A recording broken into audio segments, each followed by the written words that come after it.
బాధపడుతూనే ఉంటారా అనుకుంటూ ఎవరికోసమో చుట్టూ చూస్తాడు వేదాంశ్. అందరికన్నా లాస్ట్లో నిలబడి అతన్నే చూస్తూ ఉంటుంది మనాక్షి. ఆమెను చూసి రా అంటూ చేత్తో సైగ చేశాడు వేదాంశ్. అని అనుకుంటూ అతని దగ్గరికి వచ్చేలోపల అమ్మాయిలందరూ అతని చుట్టూ గుమికూడనంటూ అక్కడ ఆగిపోతుంది మనాక్షి. వాళ్ళు అందరితో సెల్ఫీ తీసుకుని ఆటోగ్రాఫ్ ఇచ్చేసి ఆమె దగ్గరకు తను వెళతాడు. నిలబడి ఏం చూస్తున్నావిక్కడ? అక్కడ ఉండమని చెప్పాను కదా అని అంటాడు వేదాంశ్. అది సార్, అంతమందిని చూసి ఒక్కసారిగా భయం వేసింది, అందుకే ఇక్కడే ఉండిపోయాను అని చెప్పింది మనా.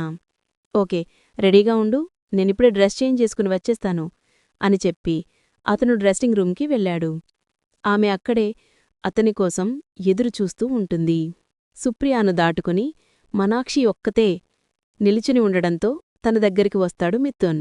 ఏంటి, నన్ను వదిలేసి వెళ్ళిపోతున్నారు అని అనుకుంటూ మనాక్షి దగ్గరికి వెళుతున్న అతన్ని చూస్తూ ఉంటుంది. ఎవరీ అమ్మాయి?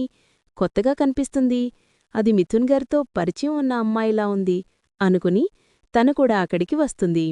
మిథున్ గారు, ఎవరితను? కొత్తగా ఇక్కడ కాలేజ్ జాయిన్ అయిందా అని అడుగుతుంది సుప్రియ. ముందు ముందు నీకు తెలుస్తుందిలే అని చెప్తాడు అతను. ఇది తిన్నగా చెప్పే అలవాటు మీకు లేదా అని అంటుంది సుప్రియ. పోని అలానే అనుకు అని అతను అనడంతో ఆమెకు ఒళ్ళు మండి, ఉందండి, మా అన్నయ్య మ్యారేజ్ చేస్తా మా పని అంటుండగా అక్కడికి వస్తాడు వేదాంశ్. అన్నయ్య, మిథున్ గారు ఏమంటున్నారు అని కంప్లైంట్ చేస్తుంది ఆమె. హే, నీకు ప్లెయిన్గా చెప్తున్నట్లుంది, బుద్ధిగా వెళ్ళిక్కడ్నుండి. ఈసారి ఏదైనా ట్రై చేస్తే మా మ్యారేజ్ వచ్చిన వాళ్ళగా నీ పని చేస్తావు అని అనడంతో పక్కన నవ్వుతాడు మిథున్. రేయ్, నువ్వు నవ్వు, ఇంకా తన్ని రెచ్చగొట్టు, ఇంక వెళ్ళు అని అతను చేయి పట్టుకుని లేపేసినరి కోపంగా అక్కడ్నుంచి వెళ్ళిపోతుంది సుప్రియ. రేయ్ వేద్, పాపంరా, ఏదో ఎల్కేజీ స్టూడెంట్కి చెప్పినట్లు ఎలా బెదిరించావో చూస్తున్నావా అని అంటాడు మిథున్. లేకపోతే మీ ఇద్దరు గొడవ పడుతూ ఉంటే కూచుని చూస్తూ ఉండాలా ఇక్కడా అని చెప్పి మనాక్షిని లక్ష్యపెట్టకుండా కారు దగ్గరికి వెళ్ళిపోతాడు వేదాంశ్. చెప్తుంది మనాక్షి. ఇంకా లేవు, కూర్చో అని చెప్పి కారు డోర్ ఓపెన్ చేయగానే వెళ్ళి కూర్చుంటుంది మనా. పాపం ఈ అమ్మాయి వీడితో ఎలా వేగుతుందో అని అనుకుంటూ తన కార్లో హ్యాపీగా వెళ్ళిపోతాడు మిథున్.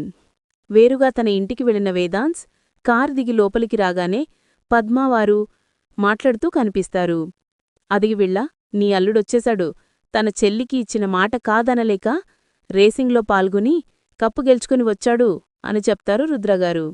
వేద్, వచ్చేశావా? రా, నాకు చాలా హ్యాపీగా ఉంది తెలుసా, డాడీ మన పతికి ఒప్పుకున్నారు, మన పెళ్లి త్వరలో జరగబోతుంది అని అతని చేతులను పట్టుకొని చెప్తుంది నీహా. ఆమె చేతులను విసిరిగా వదిలించుకుని హే ఇలారా అంటూ బయట ఉండిపోయిన మనాక్షిని పిలుస్తాడు వేదాంశ్. వాళ్లందరినీ చూసి భయంగా లోపలికి అడుగుపెడుతుంది మనాక్షి.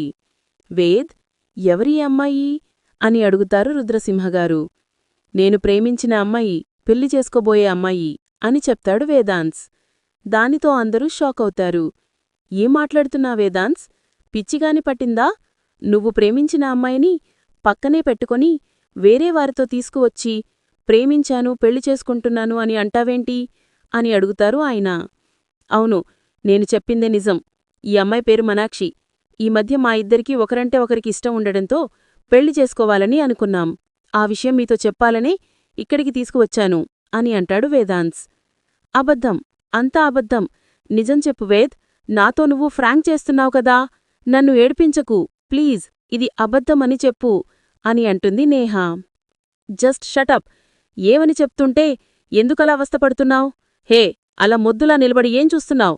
వాళ్ళందరికీ చెప్పు, మనం ప్రేమించుకున్నామా లేదా అన్నది గట్టిగా అడుగుతాడు వేదాంశ్.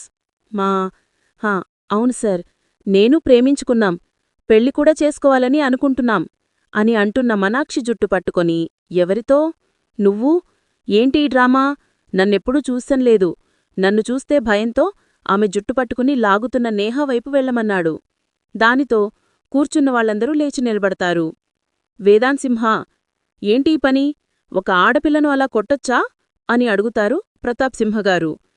మీరు ఆగండి తాతయ్య అని చెప్పి, ఎవ్వరు ఏమనుకున్నా నాకు పర్వాలేదు, నేహాతో పెళ్లి నాకు ఇష్టం లేదు, నేను చేసుకుంటే ఇదొక అమ్మాయిని అనుకుంటున్నారు అని మనాక్షిని చూస్తాడు వేదాంశ్. చాలా థ్యాంక్స్ వేద్. చాలా బాగా బుద్ధి చెప్పావు నాకు. మನೆన్నాళ్ల ప్రేమను ఒక అబద్ధంగా అందరికీ చూపించావు.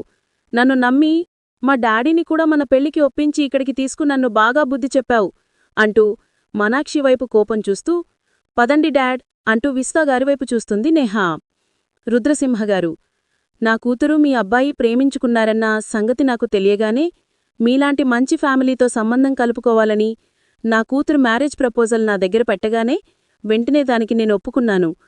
ఎంతో సంతోషంగా ఇక్కడికి వస్తే మీ అబ్బాయి చేసిన ఈ అవమానానికి చాలా థ్యాంక్స్ అంటూ ఆమెను తీసుకుని అక్కడ్నుంచి వెళ్ళిపోతారు విశ్వాగారు.